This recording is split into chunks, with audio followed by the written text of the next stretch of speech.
the flower people, see LSD as an aid to self-knowledge, a key to the closed doors of the mind, perhaps a sacrament to the God they seek.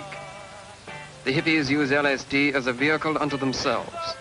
The results are disturbing to society, but if nothing else, the hippies seem to have found some sort of peace, some refuge from a world which they reject. Not only do the hippies turn off the world, they also scorn its warnings and laws against LSD. They just do not believe those researchers who say LSD is dangerous. But the society the hippie rejects cannot ignore the ever-widening use of LSD by the non-hippie, especially the college student. Across the nation, college teachers like Dr. Nathan Back of the School of Pharmacy at the State University of New York in Buffalo sound a warning. In view of the fact that we know very little as to how LSD works on the body, both its physical effects as well as mental effects, the increased use of LSD by our society should be viewed with great concern and alarm. Millbrook, New York, home and temple of the high priest of acid, Dr. Timothy Leary, the ex-Harvard professor who claims that perhaps 3 million Americans have taken the acid trip. The mystic who uses LSD to find God and may well be the first acid martyr. I asked Tim Leary if the acid experience has changed him. Well, LSD has changed me religiously. I was a smart aleck, Harvard professor, bourbon-drinking atheist, intellectual, before I took LSD. Now I'm God intoxicated. Has it changed me my personality? I don't think so. And I want to make this clear. LSD is no instant psychoanalysis. It's not going to change your television personality. It's not going to make you a better game player. There are no guarantees here of any change in personality. I don't think I've changed. What LSD does, it gives you more energy. So I play out the Timothy Leary game on a broader canvas. I've got more energy available to me. I'm more turned on, so more people listen to me. But I think I still have the same old faults, the same old selfishness, the same old tendency to deceive myself.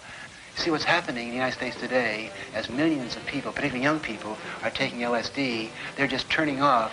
They won't make war for you anymore. They're a dropout generation. They're talking about flower power. They're forming, as we have here in Millbrook, their own little religious cults. Your rock and roll bands, most of them, believe it or not, are little religious cults. And the songs they're singing are religious, oriental, mystic. Look out, baby, my blood's turning cold. Come on, love, right into my soul. I say to the young kids, form your own religion. Do as it's always been done. Turn on, tune in, and drop out. And turn on they do, using the acid to blow their minds, seeking within themselves. There are 10 million different LSD trips. There is a thin line between the good trip and the bad trip.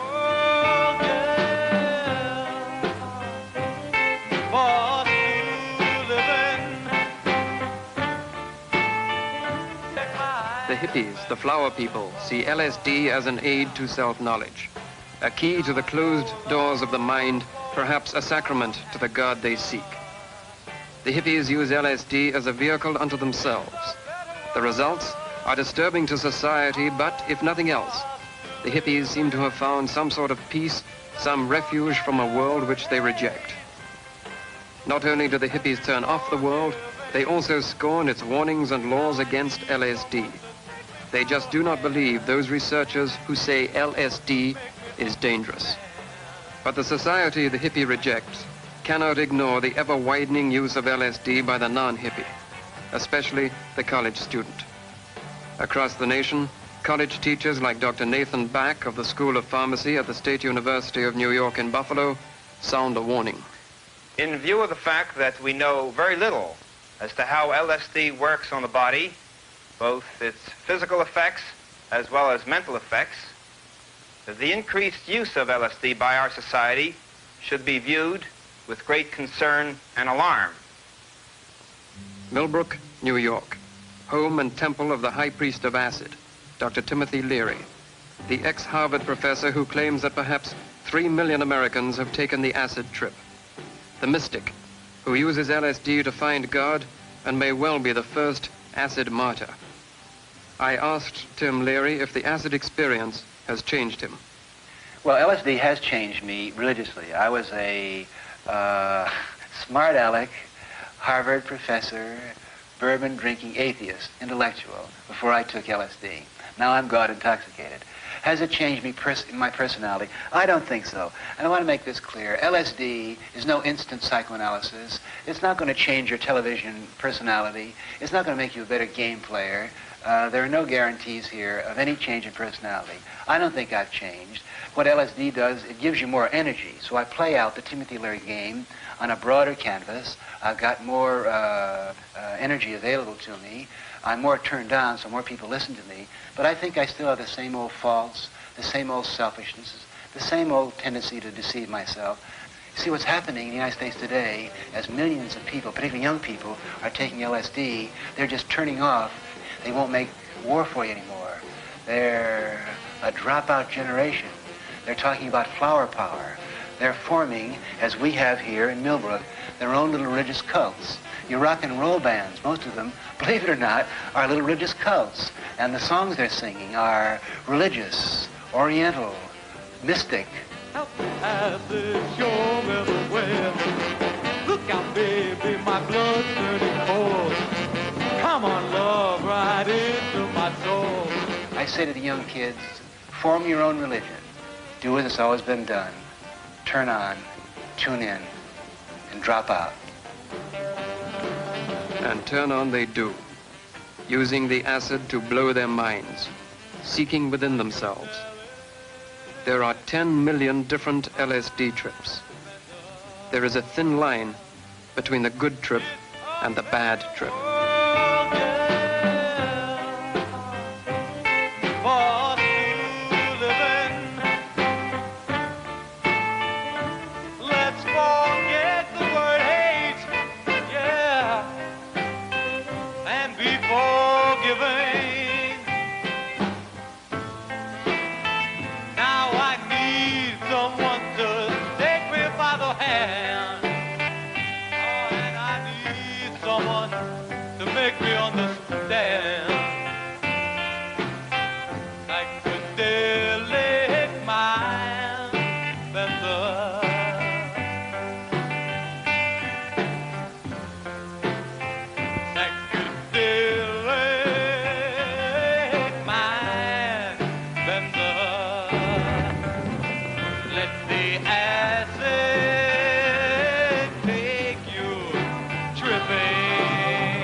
You have to approach LSD with trembling and with fear and with love to use it for harmony and beauty. What's going on in the United States today is a revolution in consciousness facilitated by these psychedelic chemicals. I frankly don't think that the human being is ready for LSD. As a matter of fact, I don't think the human being is ready for fire. But the trouble is, LSD is here. And what are we going to do about it? Should we pass a law against fire and say only doctors can have fire? Should we pass a law against LSD and say only doctors can take this trip to the divine process, go out of their minds, use this inner microscope? Of course we can't, because it's here and it's going to be used. That's the problem. That indeed is the problem. But while the doctors admit that LSD may be useful in the treatment of alcoholism, homosexuality, and mental illness, they warn that they know almost nothing about it. Dr. Sidney Cohen, Chief of Psychiatric Service at Wadsworth Hospital in Los Angeles, has himself taken LSD. I think that the juvenile, random, frivolous taking of LSD in a party setting without supervision is dangerous and is doing a good deal of harm. Some of the harm being the fact that we can't look at it studiously. We certainly are now prevented from ever incorporating this into our culture because the feelings of the populace have been polarized into great aversion and law passing concerning LSD. Others still think that this is the answer. I would say that it's somewhere in between, and this is what I would like to implore, that we try to look at the LSD scene as one of promise and potential, but also one of possible danger and despair. There is much evidence that the lifeblood of the LSD user can be changed, that the chromosomes in the blood can be damaged by the acid, and it is the chromosomes that carry genetic information from one generation to the next. It is the chromosomes that determine whether the next generation conforms to our normality. The LSD user tends to reject the warning or reply that the benefits of LSD outweigh its dangers. LSD researchers like Dr. Kurt Hirschhorn, Chief of the Division of Medical Genetics at Mount Sinai Hospital, New York, have few doubts about LSD and chromosomal damage. This cell has 2 broken chromosomes. The one just below the middle of the cell has 2 breaks in it, while the one just to the right of it has a single break. These findings are rather similar to those that have been previously described by other doctors who have taken cells from normal individuals and cultured them in the presence of LSD. In this case, we have taken the cells from a patient who has been on LSD and added no further LSD to the culture. Findings like these have been described from patients who have received radiation, who have had various viral diseases, and who have leukemia and other cancers. It is also known that such breaks, when produced by radiation, can be followed by an increased incidence of leukemia in the patients and other cancers, as well as in the production of congenital malformations in the offspring of such patients, as well as in their children's children. At the Children's Hospital in Buffalo, New York, there has been considerable research into the effects of LSD on the chromosomes. Dr. Mayman Cohen is Director of Psychogenetics. The danger, or the potential danger, to the LSD user, not only to himself, but to his offspring, is real. And until we have all of the answers in, which will come only after much more extensive research, it is advisable that LSD be put on the shelf as a very dangerous and noxious poison. Children born to LSD users, if the egg or the sperm is damaged by the LSD, may give rise to a whole host of genetic or congenital abnormalities at birth. Most of these chromosomal abnormalities are usually associated with mental retardation, as well as other physical deformities. Perhaps the most widespread known of all of the chromosomal abnormalities is the mongoloid child that has an extra chromosome. It is possible that these individuals using LSD can cause chromosomal damage to their germ cells, which will not be detected in themselves, but will only be detected in the physical deformities of their offspring. This is the heart of the LSD user's dilemma. Has he the right to play acid roulette with his children? The probing into LSD continues. Associate Professor of Pharmacology at the Albert Einstein College of Medicine, New York, Dr. Murray Jarvik, experiments on monkeys. We were interested in seeing what effect LSD would have on visual discrimination performance in monkeys and also on memory. It's been shown by a number of investigators, not only me, that the drug does have very strange effects in animals. under some circumstances, it impairs performance, and under others, it actually improves performance.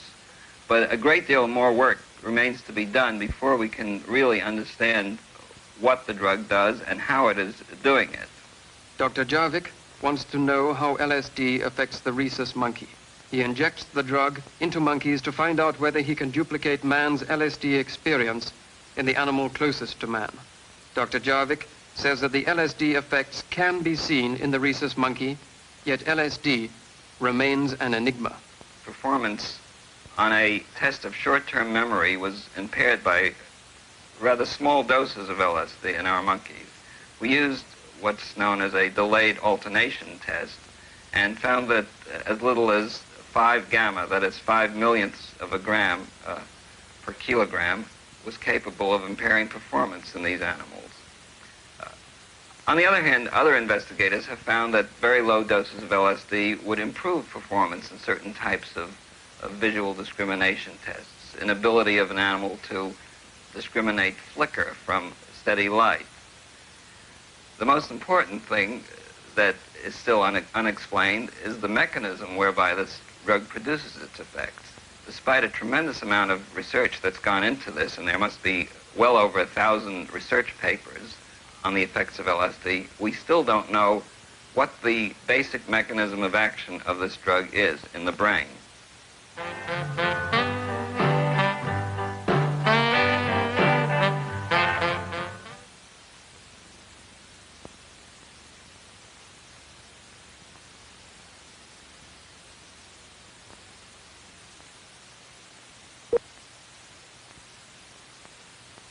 This is Bellevue Psychiatric Hospital, New York. More than 250 LSD users have been treated for mental disturbances in Bellevue's wards. Yet the champions of LSD question the very definition of mental illness, rationalizing that one man's psychotic is another man's mystic. Dr. William Frosch of Bellevue's Psychiatry Department. Here at Bellevue, in the last 2.5 years, we've seen a fairly large number of admissions of patients who come into the hospital, usually shortly after they've taken lysergic acid diethylamide, LSD. In the 2.5 years, we've seen an average of about 10 per month, and this has been fairly consistent, and so we've seen a total of approximately 250 patients in that time. Of the 10 a month who come in, about 2 or 3, that is a quarter of them, come in after their first trip with LSD, after their first experience with the drug. The others have had more experience, another quarter have had up to 5 trips, and the remainder come in after as many as 200 or 300 trips on LSD. About half of them come in with fairly acute psychiatric pictures, and these are either the direct result of the drug. For example, somebody becomes slightly confused under the influence of the drug and may wander up Fifth Avenue against traffic and is picked up by the police and then brought into the hospital. Occasionally, patients under the direct influence of the drug may, in response to unusual thoughts stimulated by it, may think they can fly, may try to go out of a window, or may in some other way endanger themselves or others. You know, I took this stuff, and I was terribly, terribly frightened. And I can't... These people belong to a Greenwich Village group called Encounter, a group dedicated to reforming drug users. They all know the dangers of LSD. Now, for this investigation, they recall the agony of recurrence, of reliving the acid hallucination long after LSD has left the bloodstream. I was laying in bed and I was trying to go to sleep, and I opened my eyes, and all of a sudden the window in the room disappeared, and the room was just filled with bright lights, and I was completely paranoid. I was, you know, I didn't know what to do, and I just laid there and shivered. I was really... To me, it seemed like it lasted for hours. Did you know what was happening? I mean, did you know it was a recurrence or what? Yeah, I knew it was a recurrence. I knew it was happening after. You know, when it happened, I just opened my eyes and it just hit me. How many recurrences like this have you had since that trip 8 months ago? I'd say about 8. About 8? Yeah. I had one, I was at my girlfriend's apartment, and I was sitting down watching television. And she has an antenna that sits on top of the TV, and it started to get up and dance around. Did you enjoy any of this? No, I was completely frightened, because I knew that I wasn't taking LSD. I wasn't getting high. I hadn't been getting high for quite a while. I've had about, I could think, 10 recurrences.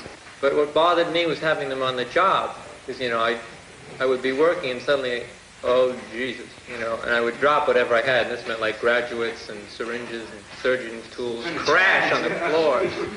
I'd drop them, and I would have to usually go run into the bathroom, because I found, like, you know, relieving myself would get my mind off all this bullshit. To that, I would have to start pulling my hair very hard. The more you take the drugs, the more you mess up your life. The more you mess up your life, the more you take drugs. But I think through Encounter, people learn to cope, and they find that without the drugs, it is a much better world. It's like playing with a shotgun. And personally, I don't want to die. That's why I stopped taking drugs. Stopped taking LSD. Dr. Daniel Casriel, medical superintendent of a drug rehabilitation center on Staten Island, New York. DATOP is many things. It is a non-profit corporation for the rehabilitation of addicts. It is a therapeutic community run almost exclusively by ex-addicts who help themselves and others to get well. Here in DATOP, we have perhaps a half a dozen or a dozen people who have used LSD. We treat them exactly the same as we treat the other type of chemical users. The method of treatment is primarily a group interaction. They made that whole scene down in the village with, you know, peyote, mescaline, marijuana, morning glory seeds, and the whole rest of it. But the whole scene is just that, man, because, you know, like, I never had any friends really in school at all. And down there, it's easier. You know, what do you have to do to be hip? You just got to use as much as anybody else is using, and you're accepted. It's much easier to get accepted there. You don't have to try hard, you know? You don't have to be a person. You don't have to be yourself. All you have to do is use a drug and say a couple of words you heard somebody else say, like mind, consciousness expansion. Yeah. And then you've got a good excuse. Then you've got a really beautiful excuse. Well, I'm using it to find out the inner meanings of life, you know. They said that you could see inside yourself and all things like that. And I guess that's what they're really looking for. They're trying to, you know, find out who they were through the use of a drug, which I guess you really, you know, I'm sure you can't ever do. Yeah, one of the fellows was telling me once that he had a friend that took a trip on that, and he actually believed, I guess this is how it works on your mind, and he actually believed that he could stop a car, and this was in his neighborhood, and he ran in front of this car, and naturally, you know, like he got wasted, you know, and the fellow died. Dr. Casriel is outspoken about the dangers of LSD. LSD is a very dangerous drug. To me, it is much more dangerous than heroin. And certainly, as LSD becomes more in vogue, you'll see greater and greater problems with it. I've been called upon to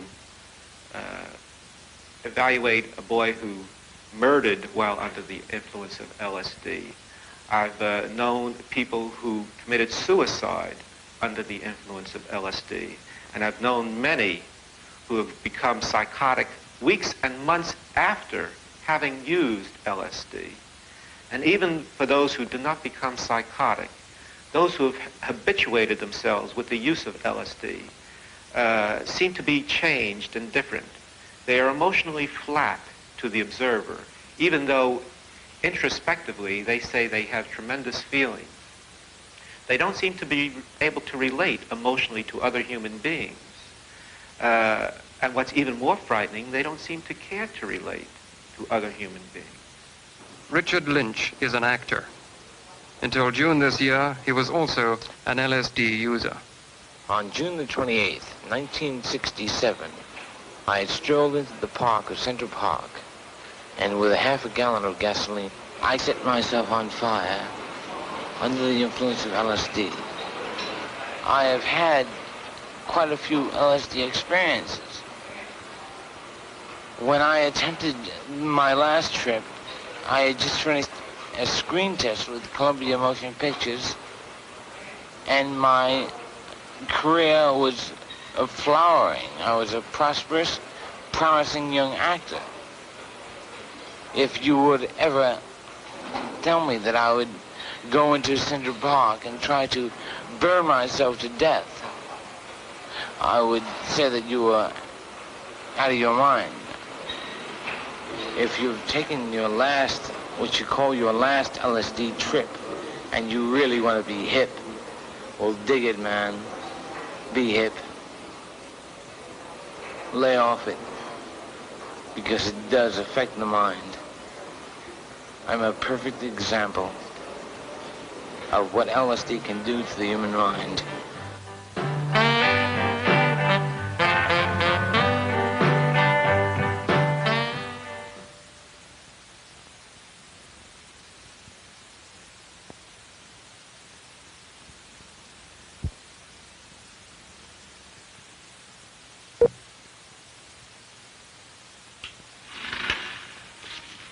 I'm Tim Knight. During the course of filming this investigation into LSD, I took my own acid trip.